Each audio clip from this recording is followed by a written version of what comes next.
नमस्कार दोस्तों, स्वागत है आपका अपने YouTube channel crazy study point पर। देखिए, हम कंप्यूटर के प्रीवियस ईयर एग्जाम्स में पूछे हुए क्वेश्चंस को डिस्कस कर रहे थे। तो इससे पहले हम इसके 3 पार्ट कंप्लीट कर चुके हैं। यदि अभी तक आपने नहीं देखा है तो उनका लिंक आपको डिस्क्रिप्शन में मिल जाएगा, वहाँ से जाकर आप देख सकते हैं। तो आज हम 25 क्वेश्चन को डिस्कस करने वाले हैं। तो स्टार्ट करने से पहले यदि अभी तक आपने चैनल को सब्सक्राइब नहीं किया है तो प्लीज़ चैनल को सब्सक्राइब कर लें और उसके जो बगल में बेल आइकन है उसको जरूर प्रेस कर लें, ताकि जब भी कोई नया अपडेट हो तो उसका नोटिफिकेशन आपको मिल सके। तो चलिए स्टार्ट करते हैं। तो देखिए, फर्स्ट क्वेश्चन है, cache memory acts between.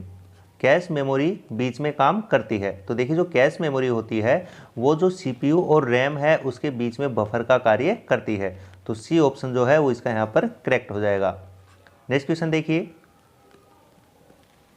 Which of the following is the storage area within the computer itself which holds data only temporarily as the computer process instructions. निम्न में से कौन सा कंप्यूटर के भीतर ही स्टोरेज एरिया है जो डेटा की केवल अस्थायी रूप से कंप्यूटर प्रोसेस निर्देशों के रूप में रखता है।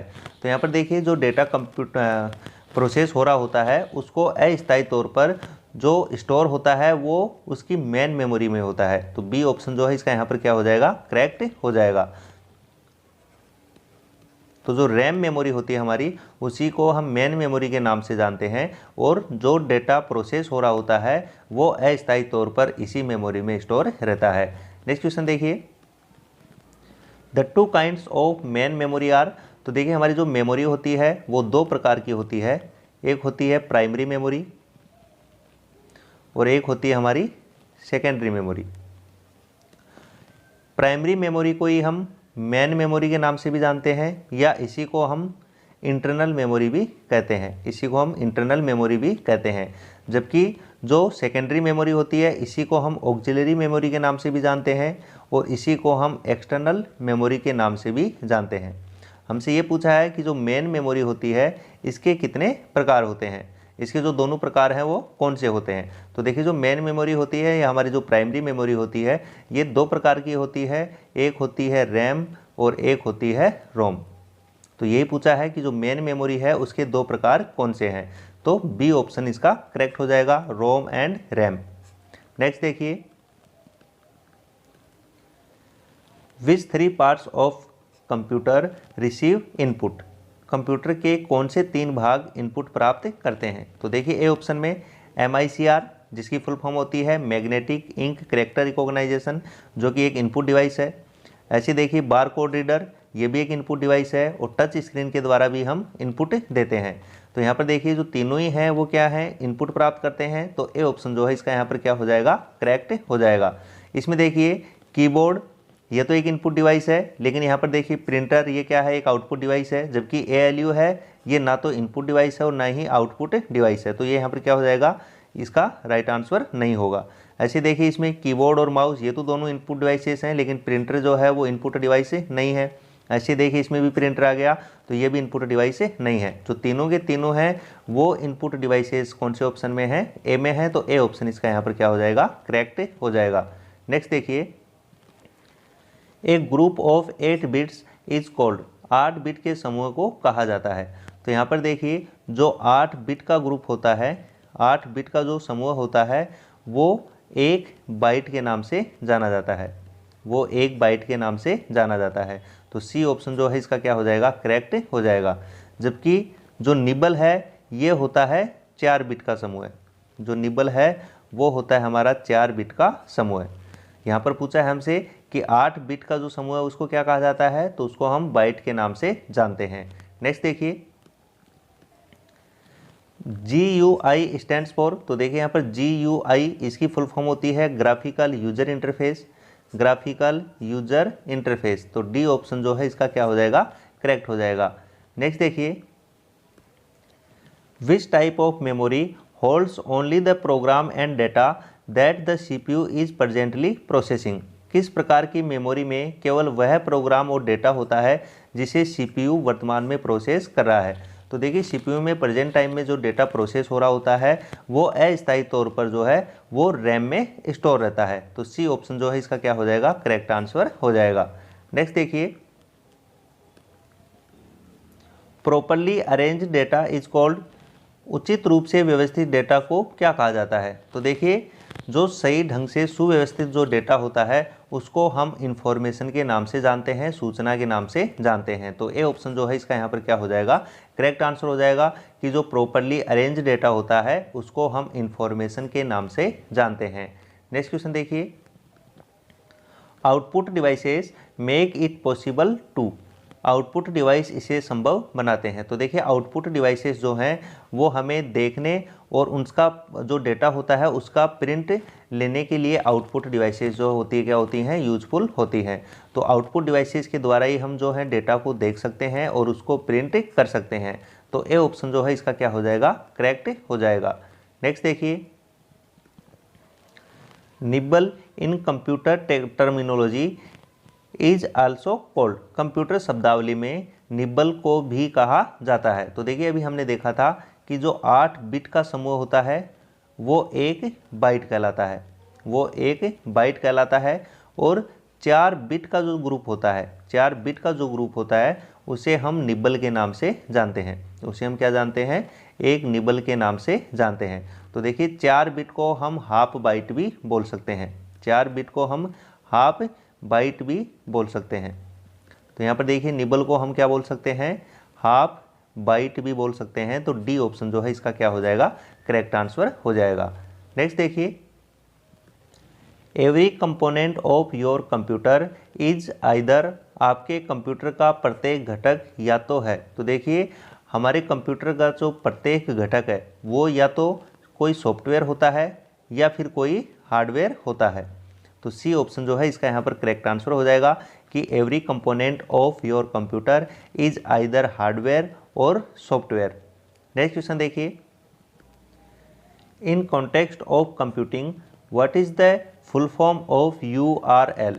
तो देखिए, URL जिसका यूज हम जो वेब पेज होता है उसका पता लगाने के लिए करते हैं, इसकी फुल फॉर्म होती है यूनिफॉर्म रिसोर्स लोकेटर। तो डी ऑप्शन जो है इसका यहाँ पर क्या हो जाएगा? करेक्ट हो जाएगा।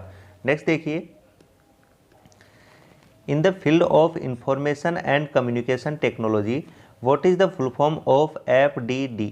सूचना और संचार प्रौद्योगिकी के क्षेत्र में FDD का पूर्ण रूप क्या है? तो देखिए, यहाँ पर FDD इसकी फुल फॉर्म होती है फ्लॉपी डिस्क ड्राइव। तो बी ऑप्शन जो है इसका करेक्ट आंसर हो जाएगा। नेक्स्ट देखिए, is process of searching bugs in software. Software में बग खोजने की एक प्रक्रिया है। तो देखिए, जो डीबगिंग है ये सॉफ्टवेयर में बग को खोजने का एक प्रोसेस होता है। तो डी ऑप्शन जो है इसका यहाँ पर क्या हो जाएगा? करेक्ट आंसर हो जाएगा। Debugging is a process of searching bugs in software. Next देखिए, which of the following is the largest unit of storage. निम्न में से कौन सी भंडारण की सबसे बड़ी इकाई है? तो यहाँ पर देखिए, इनमें जो सबसे छोटी इकाई है वो हमारी KB है। KB के बाद में हमारी MB होती है, MB के बाद में आएगा GB और सबसे बड़ी जो है वो कौन सी है? TB। तो डी ऑप्शन जो है इसका यहाँ पर क्या हो जाएगा? करेक्ट आंसर हो जाएगा। जो KB होता है वो हमारा मिलकर बनता है 1024 बाइट से, और जो MB है ये मिलकर बनता है 1024 KB से, किलो बाइट से, और जो GB होता है ये हमारा मिलकर बनता है 1024 MB से, मेगा बाइट से, और जो TB होता है ये हमारा बराबर होता है 1024 GB के, गीगा बाइट के। तो यहाँ पर सबसे जो बड़ी इकाई है इनमें से वो कौन सी है? TB है। नेक्स्ट देखिए, a button that makes characters either upper or lower case and numbers to symbol. एक बटन जो अक्षरों को या तो अपर केस या लोअर केस बनाता है और संख्याओं को प्रतीक बनाता है। तो देखिए, यदि शिफ्ट के साथ में हम यदि किसी कैरेक्टर को प्रेस करते हैं तो वो लोअर केस में होगा तो अपर केस में टाइप होगा, या अपर केस से लोअर केस में टाइप होगा, जबकि जो नंबर्स हैं वो सिंबल्स के रूप में टाइप होंगे। तो ए ऑप्शन जो है इसका यहाँ पर क्या हो जाएगा? करेक्ट हो जाएगा। नेक्स्ट देखिए, ALU stands for in computer. तो देखिए, ALU इसकी फुल फॉर्म होती है arithmetic logic unit, arithmetic logic unit. तो सी ऑप्शन जो है वो करेक्ट हो जाएगा। नेक्स्ट देखिए, विच शॉर्टकट की displays the print preview window in Microsoft office. Microsoft office में कौन सी शॉर्टकट कुंजी प्रिंट प्रीव्यू विंडो प्रदर्शित करती है? तो देखिए प्रिंट प्रीव्यू देखने के लिए जो शॉर्टकट कुंजी जो होती है हमारी, वो होती है कंट्रोल F2। तो ए ऑप्शन जो है इसका यहाँ पर करेक्ट हो जाएगा। नेक्स्ट देखिए, is the maximum amount of data that can be stored on a storage medium. Data की अधिकतम मात्रा है जिसे स्टोरेज माध्यम में स्टोर किया जा सकता है। तो देखिए डेटा की जो मैक्सिमम अमाउंट जिसे हम स्टोर कर सकते हैं उसे हम स्टोरेज कैपेसिटी के नाम से जानते हैं। तो डी ऑप्शन जो है इसका यहाँ पर क्या हो जाएगा, करेक्ट हो जाएगा। Storage capacity is the maximum amount of data that can be stored on a storage medium. Next देखिए, in the context of the internet what does IP stands for. IP, तो देखिए IP की जो full form होती है वो होती है इंटरनेट प्रोटोकॉल। तो ए ऑप्शन जो है इसका यहाँ पर करेक्ट हो जाएगा। नेक्स्ट देखिए, find the odd one out, विषम चुने। तो देखिए इनमें से जो 4 ऑप्शन है इनमें से 3 एक कैटेगरी के हैं और एक इनमें से क्या है, अलग है, उसी को हमें यहाँ पर चुनना है। तो यहाँ पर देखिए लाइनक्स, विंडो 98 और विंडोज 7 ये जो सभी हैं वो ऑपरेटिंग सिस्टम है, जबकि जो C++ है ये एक हाई लेवल लैंग्वेज है। ये एक हाई लेवल लैंग्वेज है, तो सी ऑप्शन जो है इसका यहाँ पर क्या हो जाएगा, करेक्ट हो जाएगा। नेक्स्ट देखिए, which of the following could be digital input device for computers. निम्न में से कौन कंप्यूटर के लिए डिजिटल इनपुट डिवाइस हो सकता है? तो यहाँ पर देखिए जो डिजिटल इनपुट डिवाइस है, डिजिटल कैम कोडर, माइक्रोफोन और स्कैनर, ये जो सभी हैं वो कंप्यूटर के लिए डिजिटल इनपुट डिवाइसेस हैं। तो डी ऑप्शन जो है इसका यहाँ पर करेक्ट आंसर हो जाएगा, all of the above. Next देखिए, who is the father of email.